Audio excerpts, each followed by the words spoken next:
First of all, I must thank Rajesh for including fashion in such an arena. You know, it's exactly the situation in my new workplace at Amazon. We're full of IIM, ISBs, and tech guys. I'm the only creative person out there.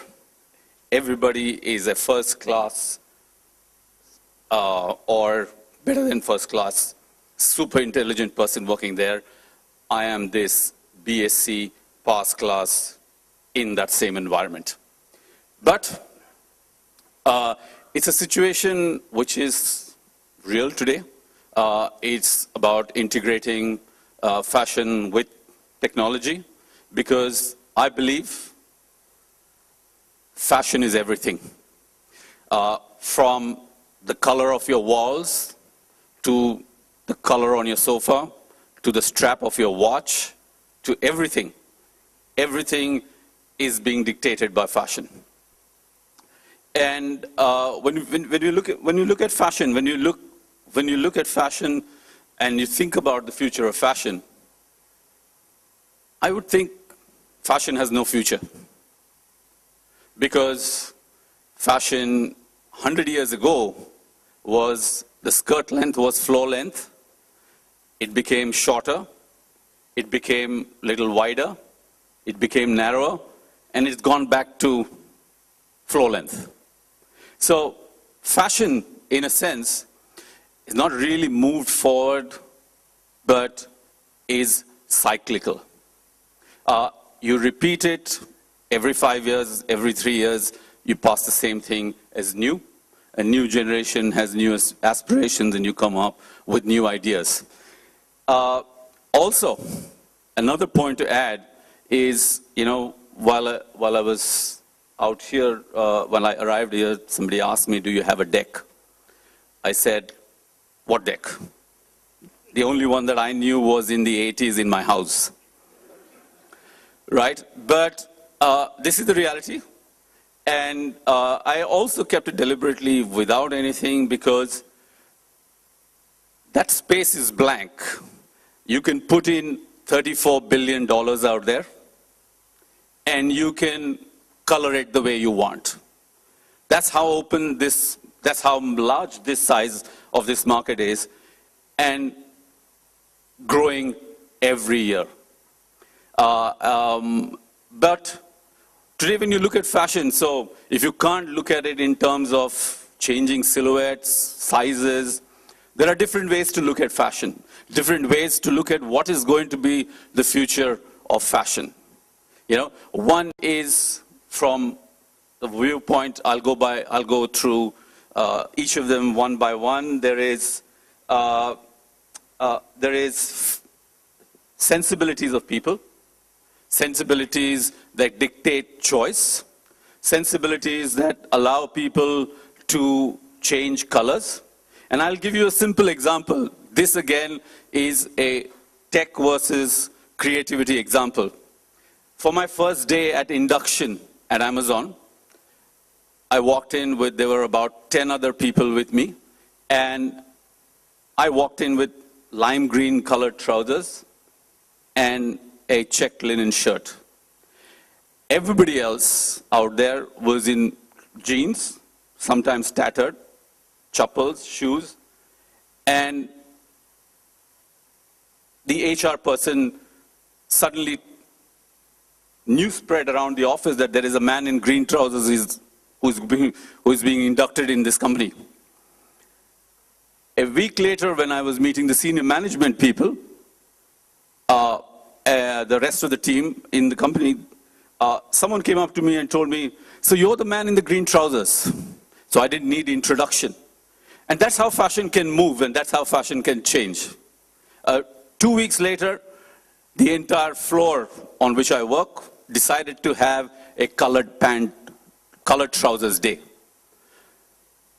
People went out to shop for trousers. People who had never, ever worn anything other than blue jeans in their lives. A whole day, and it was news all over Amazon that there is this team in Bangalore they're all wearing colored trousers for the day.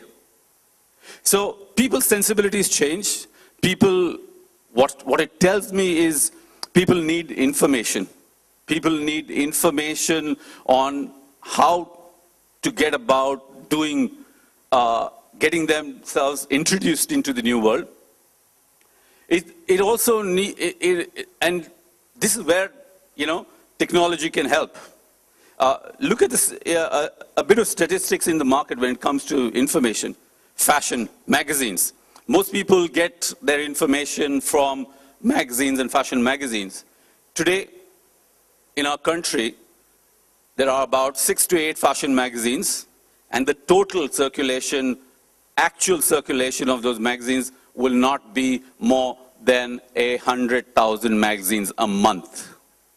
100,000 magazines a month, and there are at least 300 million people in this country who follow some sort of fashion. I'm not even talking about the billion or 1,000 million who are there in this country. So the opportunities in being able to do something, technology, and that's one of the reasons I took up this opportunity at Amazon, was to, when they asked me why I was doing it after many rounds of interviews, their question was, we would like you to work with us. Why would you like to work with us? My answer was, how many people get an opportunity to change 1,000 million lives in their life? For me, that is what technology can do. The internet can take fashion, maybe through mobile, maybe through any of the things that were discussed today, any of these areas, and could help people change their lives. Because this country is looking for change.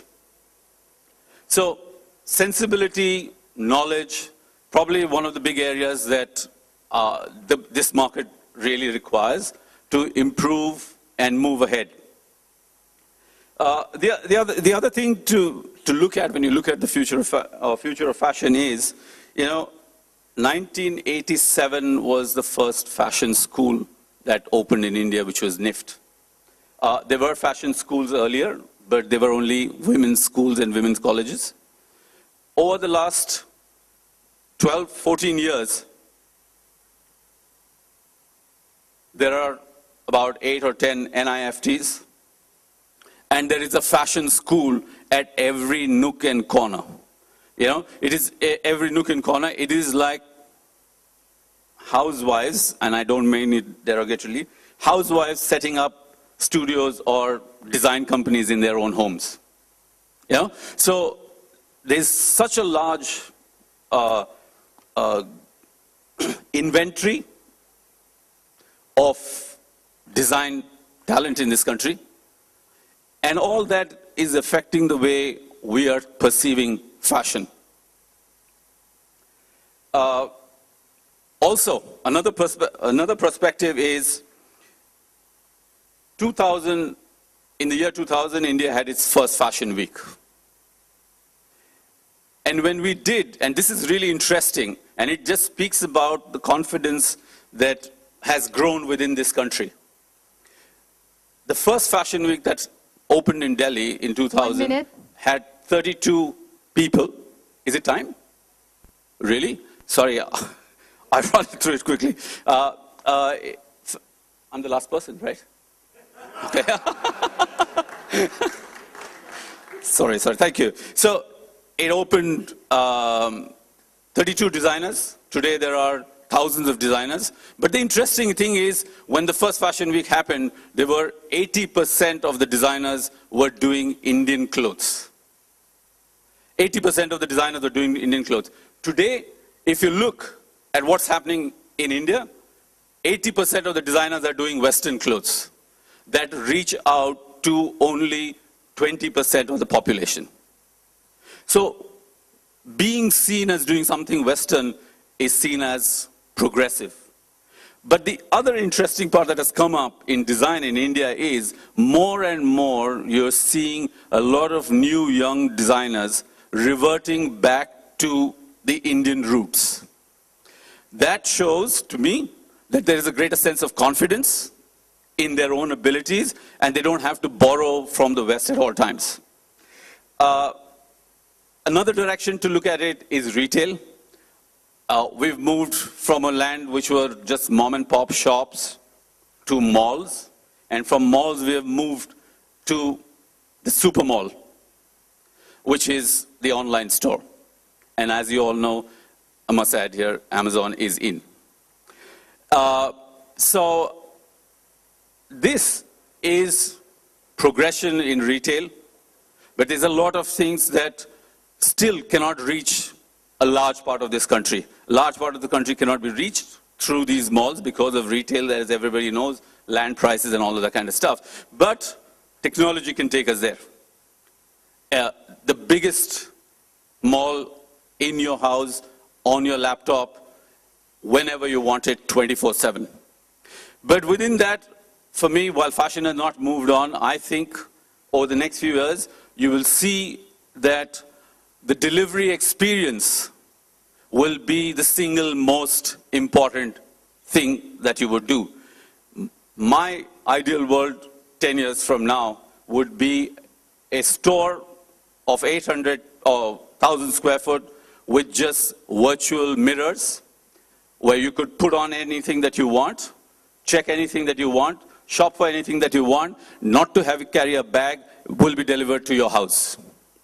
You know, and that is already here. And while I was thinking about something like this, that future is already here. If I don't know if anyone knows, there is this company called Hointers in the US or Canada who's put up this store where you are given an iPad as you walk in, and all the clothes are stacked on a rack, on a string, barcoded. You just click on the code, ask you for what size you want, and tells you which dressing room that your clothes are going to be in. You just sit there, you go to your dressing room, the clothes are already there, all mechanized, automated. You choose what you want, pay for what you want, and put the rest back into the system. But that is a different world. India is 2 countries, sometimes 5 countries. And there are different people moving on at a different pace. Whereas all of us out here know what is going to happen in the next 10 years. A lot of us in this country will not experience that. So there is a big part of the country that is going to still catch on with a lot of what we're going to do, and I would think that would be at least 70 to 80% of this country. So the fashion is twin track, and there are two different things happening. One more thing, Rajesh, I know you're looking at me, I'm sorry. I need to quickly go through it, is the impact of technology, especially 3D printing. And just imagine 5 years down the line, you go to a store, you pick the color of the print, you choose your size, you get measured, you put your size, you wait for 10 minutes, the dress is printed, sewed, not even sewed, it is stuck together so that you can use it and you walk out with your own design. I believe the larger future is a sense of democratization of fashion. Thank you.